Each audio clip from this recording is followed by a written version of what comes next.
Shalom, peuple de Dieu, shalom.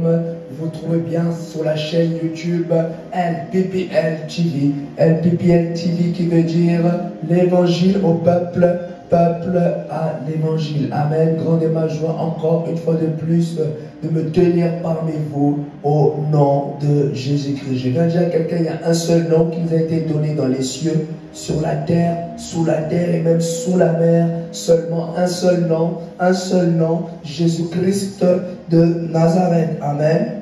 Sans plus tarder, mes frères et sœurs, je vous invite à ouvrir vos Bibles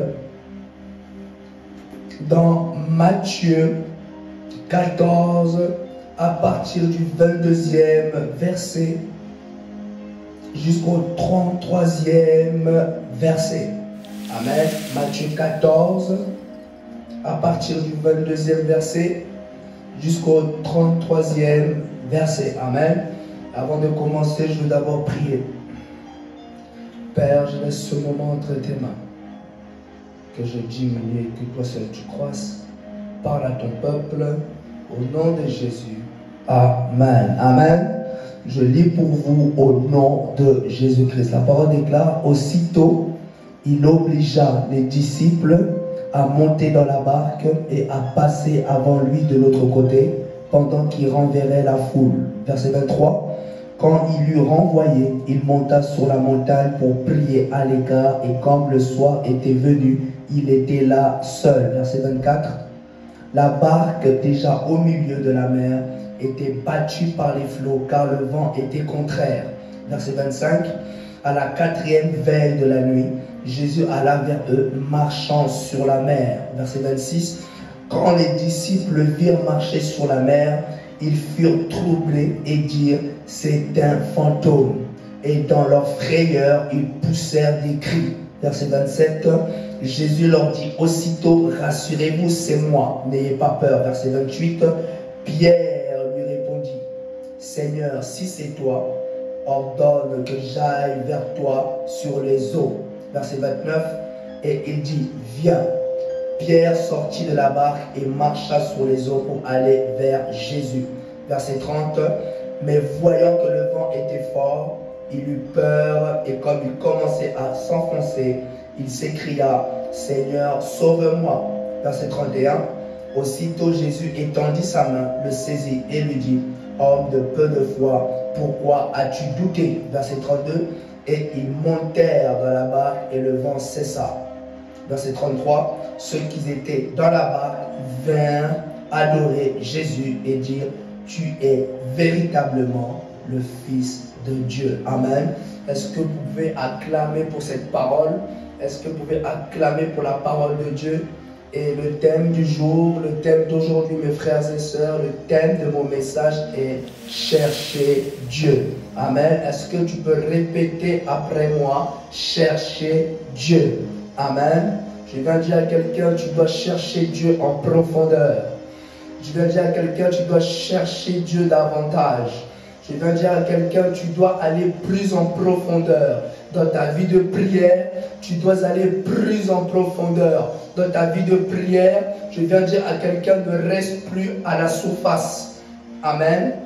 Ne reste plus à la surface dans ta vie de prière, mais va en profondeur dans ta vie de prière. Amen. Si tu veux voir des résultats changer dans ton ministère, si tu veux voir des résultats cohérents dans ton ministère, des résultats prodiges, des résultats miracles, il faut que tu ailles en profondeur chercher Dieu. Amen.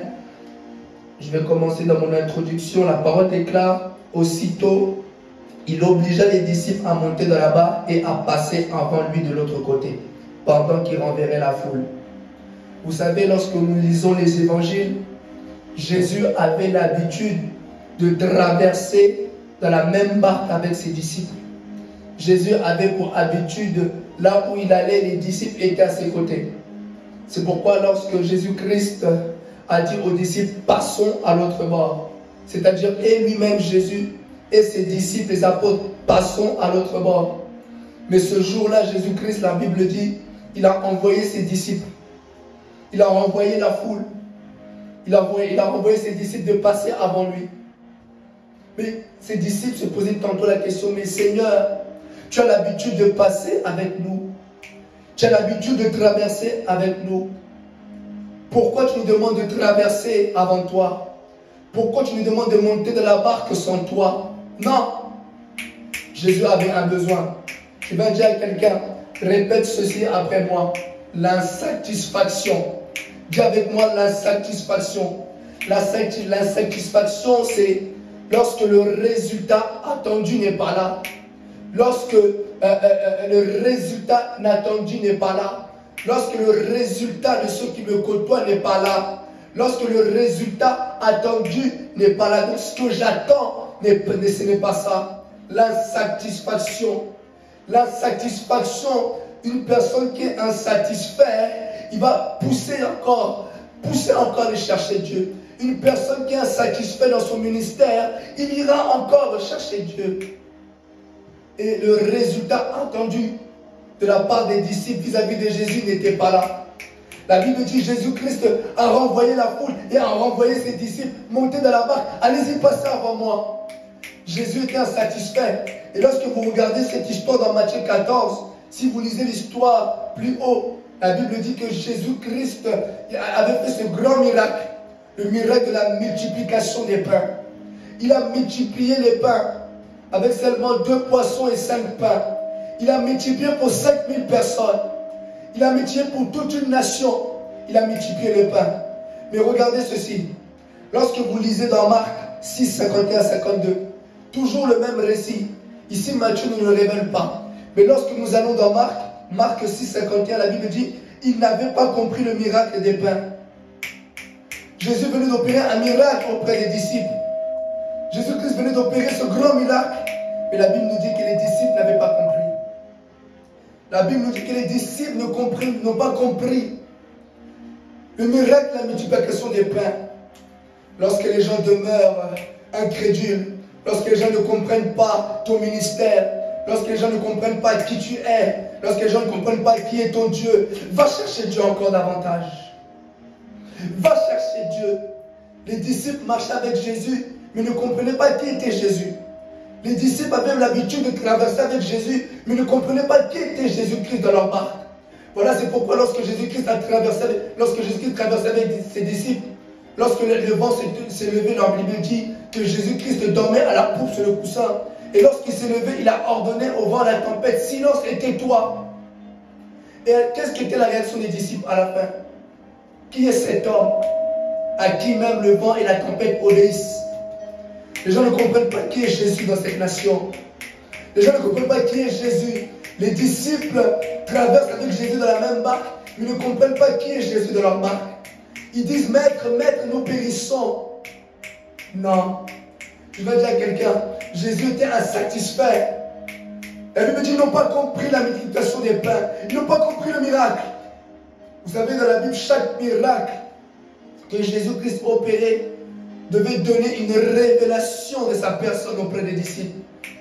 Le miracle que Jésus-Christ produisait aux côtés des disciples, les disciples devaient avoir la révélation de la divinité de Jésus. Mais les disciples ne comprennent pas qui est Jésus. Et ce jour-là, Jésus-Christ a décidé de ne pas traverser avec ses disciples. Il a renvoyé ses disciples, il a renvoyé la foule. La parole déclare, pendant qu'il renverrait la foule, qu'il a renvoyé, il monta sur la montagne pour prier à l'écart. Comme le soir était venu, il était là seul. Jésus-Christ avait un besoin. Il avait besoin encore de prier davantage. Les gens ne comprennent pas que je suis le Fils de Dieu. Les gens ne comprennent pas que je suis le Messie. Les gens ne comprennent pas que j'ai la divinité de Dieu. J'ai l'empreinte de Dieu. Les gens ne comprennent pas cela. Et Jésus-Christ est parti prier. Je vais dire à quelqu'un, les gens de ta vie ne comprennent pas qui tu es. Les gens de ta vie ne comprennent pas la grâce que tu as. Va prier encore davantage. Va chercher Dieu davantage. Malgré, vous savez, Jésus-Christ a fait 40 jours, 40 nuits de jeûne et prière. Mais il n'était pas satisfait. Je vais dire à quelqu'un, ne soit jamais satisfait. Malgré le miracle que Jésus-Christ venait d'opérer, Jésus n'était pas satisfait. Il est parti encore chercher Dieu. J'ai besoin de plus que ça. Il existe encore plus que ça. Je veux dire à quelqu'un, il existe encore plus que cette onction-là que tu as. Il existe encore plus que ce manteau-là que tu as. il existe encore une autre dimension que l'homme n'a pas expérimentée, une dimension que personne n'a expérimentée dans ton quartier, une dimension que tes pères n'ont pas expérimentée. Il y a quelque chose que tu dois aller chercher dans la présence de Dieu. Il y a quelque chose que tu dois aller chercher, récupérer et pouvoir lâcher cela pour ta nation. Le monde d'avoir. On vit dans le temps de la démonstration de l'esprit. Les gens ont besoin de voir. Les gens ont besoin de voir. Tu prêches Jésus. Démontre-moi Jésus. Démontre-moi le Jésus que tu prêches. Démontre-moi le Jésus-Christ que tu prêches. On est au temps de la démonstration de l'esprit, où nous devons démontrer qui est le Fils de Dieu, qui est le vrai Dieu. Qui est le vrai Dieu dans cette génération? Qui invoque le vrai Dieu dans cette génération? Qui prie le vrai Dieu dans cette génération? Qui est dans le véritable dans cette génération? Et chrétiens, nous devons démontrer cela. Mais pour démontrer cela, il fallait chercher Dieu davantage. Il fallait en profondeur. Si tu restes à la surface, tes résultats ne seront pas conquérants. Si tu restes à la surface, il y aura des débats. Lorsque tu prêcheras, on viendra faire des débats avec toi. Mais lorsque tu iras en profondeur avec Dieu, lorsque tu démontreras la puissance de Dieu, il n'y aura plus de débats. Dieu t'appelle dans une dimension là où les gens ne pourront plus parler. Dieu t'appelle dans une dimension où les gens ne pourront plus faire des débats. C'est pourquoi lorsque Pierre avait l'habitude de pêcher les poissons à la surface, il arrivait à un moment donné que les poissons ne sortent plus. La Bible dit qu'il a pêché toute la nuit, mais il n'a rien reçu. Et lorsque Jésus-Christ est monté dans sa barque, la Bible déclare Jésus-Christ a prêché d'abord à la foule qui le pressait, qu'ils avaient la soif d'entendre la parole de Dieu. Et Jésus-Christ a dit à Pierre, avance en pleine eau. C'est pour dire quoi? À la surface, ce n'est plus ta dimension. Si tu veux récolter en masse, si tu veux récolter la multiplication, si tu veux vivre la multiplication, si tu veux vivre l'abondance, va en profondeur. La profondeur va déterminer ton attitude. La profondeur que tu vas dans la présence de Dieu va déterminer ton élévation. Tu vas dire à quelqu'un, va chercher Dieu davantage. Va chercher Dieu. Jésus-Christ ici avait un besoin. Je ne m'arrête pas à ce miracle. J'ai besoin de plus. J'ai besoin de gagner toutes ces nations. S'ils n'arrivent pas à comprendre le premier signe, ils comprendront le deuxième signe. Si cette nation n'arrive pas à comprendre le premier signe, voilà pourquoi l'Éternel a dit à Moïse, si Pharaon ne comprend pas au premier signe, il comprendra au deuxième signe. Il comprendra, si malgré la multiplication des pains, les apôtres qui sont avec moi ne comprennent pas, ils comprendront maintenant dans le prochain miracle qui va se produire maintenant. Je vais dire à quelqu'un, ne reste pas à la surface, va en profondeur. La parole déclare, Jésus-Christ est monté sur la montagne. Tantôt, lorsque les disciples traversaient, se posaient des questions, mais pourquoi Jésus-Christ est resté? Non! Jésus-Christ s'est mis à l'écart. Je vais dire à quelqu'un, apprends à te mettre à l'écart pour prier. Apprends à te retirer de la foule. Apprends à te retirer même de tes amis. Mets-toi à part. Consacre-toi davantage. Va chercher Dieu. Ne sois jamais satisfait de l'onction que tu as. Il y a plus que ce que tu as. Il y a plus que ça. Il y a plus. Voilà pourquoi Élisée, il a dit à Élie, Élie demande à Élisée, demande-moi ce que tu veux. Élisée a demandé, je veux la double portion de ton esprit sur moi. Pourquoi? Parce qu'il y a plus de ce que tu as. Il n'a pas demandé la portion de ton esprit, mais il a demandé le double. C'est pour dire que je sais qu'il y a plus de ce que tu as. Je veux le double de ce que tu as. Voilà pourquoi Élisée a dit, tu demandes une chose difficile. Élie a dit, tu demandes quelque chose de difficile. Mais si seulement tu me vois, si seulement tu arrives à me voir lorsque je monterai, cela te sera accordé. Mais si tu ne me vois pas, cela ne te sera pas accordé. Et lorsque Élisée est monté, Élie est monté, Élisée a maintenu son regard. Lorsque les chars ont enlevé Élie, le manteau d'Élie est tombé.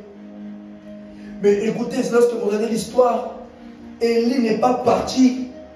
Lorsque seulement il a pris le manteau, il est parti, il a dit c'est bon, j'ai eu cette portion, c'est bon, je m'arrête là. Non.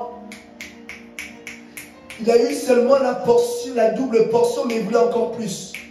Et regardez l'histoire. La Bible dit, il est reparti au Jourdain. Non seulement il a obtenu la double portion, le manteau qu'il désirait chez Élie, mais devant le Jourdain, il commençait maintenant à chercher le Dieu d'Élie. Malgré que j'ai eu la double portion, je ne m'arrête pas là. Ça ne suffit pas. Il n'a pas seulement pris le manteau, il est parti exercer son ministère, non. Il a cherché maintenant le Dieu d'Élie. J'ai obtenu seulement la double portion, mais je veux plus que ça. Je veux le Dieu d'Élie. Je veux rencontrer ce Dieu-là que Élie a rencontré. Je veux rencontrer ce Dieu-là qui a ramené Élie dans cette nouvelle dimension. Il ne s'est pas arrêté à prendre le manteau et à taper. Non, il a cherché le Dieu d'Élie. Je vais dire à quelqu'un, il y a plus de ce que tu as. Je vais dire à quelqu'un, va chercher au-delà. Ne sois pas satisfait. Je vais dire à quelqu'un, ne sois pas satisfait. Monte encore, va en profondeur. Et Jésus était monté sur la montagne pour prier dans Matthieu 14. Il priait comme le soir était venu, il était là seul. À pouvoir être seul, à te retirer. Dieu t'appelle à être seul.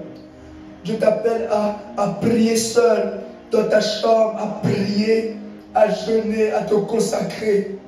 Dieu t'appelle à une nouvelle dimension. Ce n'est pas ce résultat, tu veux encore plus. Tu dois voir encore plus. Et la Bible dit, la barque déjà au milieu de la mer était battue par les flots car le vent était contraire. À la 4e veille de la nuit, Jésus alla vers eux marchant sur la mer. Le miracle.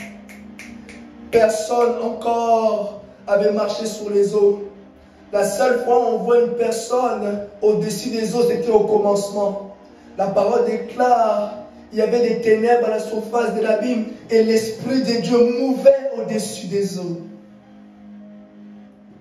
Ce miracle-là s'est reproduit chez Jésus-Christ. Ce miracle-là, Jésus-Christ a marché sur la mer. Pourquoi il était à la montagne en train de prier? Jésus-Christ n'a pas repris une barque pour repartir auprès des disciples. Il est reparti en marchant sous la mer. En d'autres termes, sous une autre dimension. Les disciples n'ont pas compris qui j'étais. Maintenant, ils vont comprendre qui je suis. Je vais dire à quelqu'un, lorsque tu te mets à l'écart, lorsque tu te mets en retrait, lorsque Dieu te donne le go de sortir, tu dois ressortir avec une nouvelle dimension. Ceux-là qui te connaissaient diront, est-ce que c'est lui? Ceux-là qui te connaissaient, ceux-là qui avaient l'habitude de te connaître, de te côtoyer, ils diront, mais est-ce que c'est lui que nous voyons? Est-ce que c'est lui que nous connaissons? Tu dois amener cela dans ton quartier. Tu dois ramener cela dans ta ville. Les gens doivent s'étonner de toi. Les gens doivent s'étonner de ton ministère. Les gens doivent être étonnés. Est-ce que réellement c'est lui? Est-ce que réellement c'est lui qui opère? Nous l'avons côtoyé. Nous étions avec lui. Mais il revient vers nous sous une autre dimension. Voilà pourquoi lorsque Jésus-Christ est reparti vers eux, il marchait sous la mer. La Bible dit, quand les disciples virent marcher sous la mer, ils furent troublés et dirent, c'est un fantôme.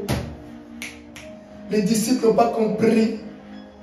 Voilà pourquoi aujourd'hui, lorsque les gens payent le prix, lorsqu'ils commencent à opérer dans la haute dimension avec le Saint-Esprit, ils disent que c'est la magie. Ils disent que c'est les fétiches. Non, j'étais à la montagne pour prier. Vous n'étiez pas là quand je me suis mis à l'écart, pardon. Vous n'étiez pas là quand je me suis consacré. Vous n'étiez pas là quand j'étais à genoux en train d'implorer la main de Dieu dans le ministère. Vous n'étiez pas là. Et maintenant, lorsque je sors, j'opère dans la haute dimension. Vous me dites que c'est un fantôme. Vous me dites que c'est la magie. Vous dites que ce n'est pas de Dieu. Non. Jésus-Christ est monté à la montagne pour prier. Il était insatisfait. Ceux-là qui me côtoient doivent croire que je suis le Fils, doivent voir que je suis le Fils de Dieu. Ceux-là qui me côtoient doivent voir que je suis l'empreinte de Dieu. La Bible dit, c'est un fantôme. Et dans leur frayeur, ils poussèrent des cris. Jésus-Christ leur dit aussitôt, rassurez-vous, c'est moi, n'ayez pas peur. Pierre lui répondit, Seigneur, si c'est toi, ordonne que j'aille vers toi sur les eaux. Pendant que tous les disciples criaient dans la barque. Pendant que les disciples étaient saisis de la peur, il y a un seul disciple qui s'est démarqué. Il y a un seul disciple qui a aspiré à cette dimension. Il y a un seul disciple qui a parlé. Il y a un seul disciple qui s'est démarqué dans sa vision, démarqué dans sa façon de voir les choses. D'autres ont vu c'est un fantôme, mais Pierre a dit Seigneur. Les disciples ont vu c'est un fantôme, mais malgré que les disciples disent c'est un fantôme, mais Pierre dit Seigneur, si c'est toi. Je sais que Seigneur, cette dimension c'est toi. Ce n'est pas la magie. Seigneur, si c'est toi, ordonne que j'aille vers toi. Ordonne. Jésus-Christ a dit, viens.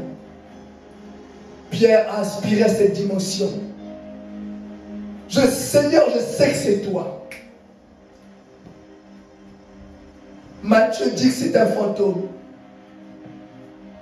Barthélemy dit que c'est un fantôme. Mais moi, je dis c'est toi, Seigneur. Cette dimension, c'est possible.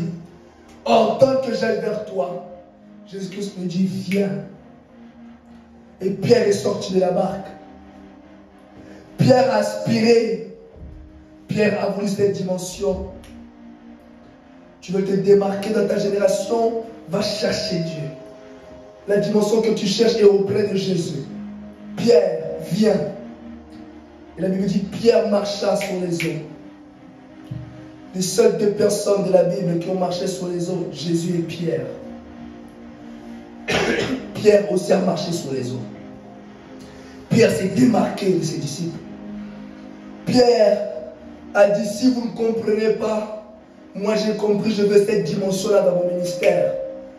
Voilà pourquoi lorsque Pierre passait, l'ombre de Pierre guérissait les malades. Cette dimension. Pourtant Jésus-Christ avait dit, vous imposerez les mains aux malades et les malades seront guéris. Mais Pierre, par son ombre, il guérissait les malades. Parce qu'il y a plus que l'imposition des mains. Il y a plus. Il y a plus. Il y a plus que d'imposer les mains. Seulement la présence de Dieu investie en toi peut guérir les malades sur toute une ville. Seulement lorsque tu passes, ceux-là qui sont malades sur la rue, ceux qui sont malades sur la rue publique seront guéris seulement lorsque tu passeras. Mais pourtant Jésus-Christ a dit, vous imposerez les mains aux malades, les malades seront guéris. Mais l'ombre de Pierre guérissait les malades. C'est pour dire qu'il y a plus que ça. Il y a plus que ça. Et Pierre a marché sur les eaux. Pierre est parti auprès de Jésus, marcher sur cette dimension. Et la parole déclare, Pierre lui répondit, Seigneur, si c'est toi, ordonne que j'aille vers toi sur les eaux. Et il dit, viens. Pierre sortit de la barque et marcha sur les eaux pour aller vers Jésus.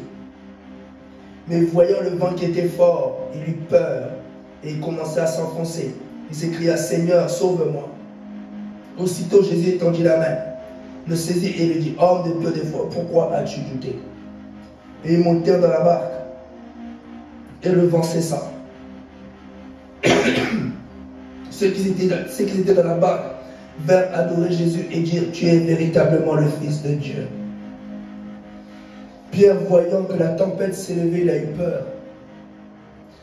Le diable combattra toujours ta foi.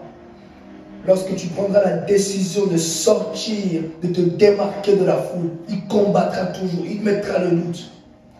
Il ne veut pas que tu puisses vivre cette dimension. Voilà pourquoi il combat ta vie de prière. Voilà pourquoi il combat ta consécration. Voilà pourquoi il combat ta décision de chercher Dieu. Parce qu'il sait que lorsque tu chercheras Dieu, tu le trouveras. Il sait que lorsque tu chercheras Dieu, tu vivras sa présence véritable dans ta vie. Et la réaction attendue, la Bible dit, ceux qui étaient dans la barque vinrent adorer Jésus et dire, tu es véritablement le Fils de Dieu. Ah, je déclare dans cette génération, à travers toi, les gens diront que tu pries véritablement le vrai Dieu. Les gens diront que tu es véritablement en loin de Dieu. Les gens diront véritablement, nous avons vu Dieu à travers toi. Et c'est cette dimension-là que Dieu veut pour toi. Les disciples ont compris, tu es véritablement le Fils de Dieu. On n'a jamais vu ça. On n'a jamais vu une personne marcher sur les eaux. Tu es véritablement le Fils de Dieu. Le résultat attendu. Les gens doivent voir qui est le Jésus que tu prêches.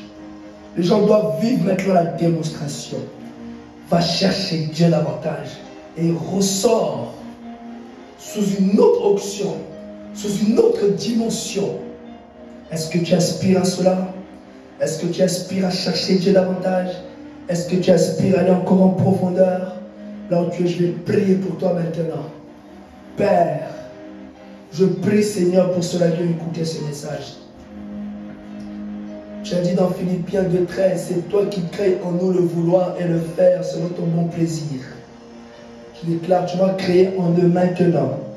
Cette parole crée en eux maintenant le vouloir et le faire, de prier, de se mettre à l'écart, de se consacrer pour te chercher pour une autre dimension. Seigneur, je prie qu'ils aillent en profondeur pour découvrir, Seigneur, leur véritable onction, pour qu'ils puissent découvrir leur véritable dimension. Père, emmène-les par le Saint-Esprit dans cette nouvelle dimension de ta présence. Dans le nom de Jésus, Amen. Amen. C'était l'évangile au peuple à l'évangile. Amen.